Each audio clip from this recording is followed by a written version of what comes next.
Hello, my name is Ty Wilson. I'm a Georgia workers' compensation attorney practicing law in the state of Georgia.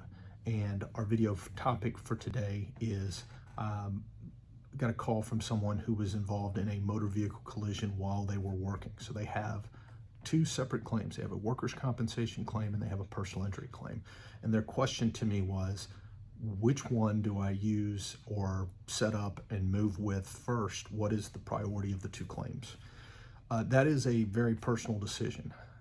However, I will say that with the benefits that you're allowed under the Georgia Workers' Compensation Act, you're allowed medical care for your injuries. And then if you're taken out of work or put on light duty work and your employer is not able to accommodate your light duty, you may then be entitled to weekly income benefits.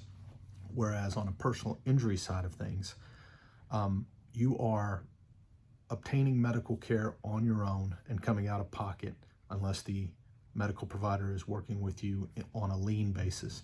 And if you're out of work, you are seeking the lost wages at the conclusion of the claim. So they're typically in a personal injury claim, there is no money that's paid out as you seek treatment.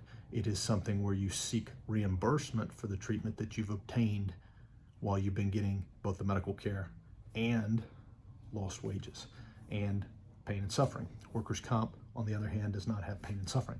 So what we like to do is we like to set up the workers' compensation claim, get the income or get the injuries taken care of by medical providers, which is paid for by workers' compensation. And then if you qualify for income benefits, we certainly look at obtaining the income benefits and getting you back to where you were, hopefully prior to the motor vehicle collision, and then dealing with the personal injury later on down the road. There is a possibility that workers' compensation will say, hey, we want to be paid back. It's called subrogation.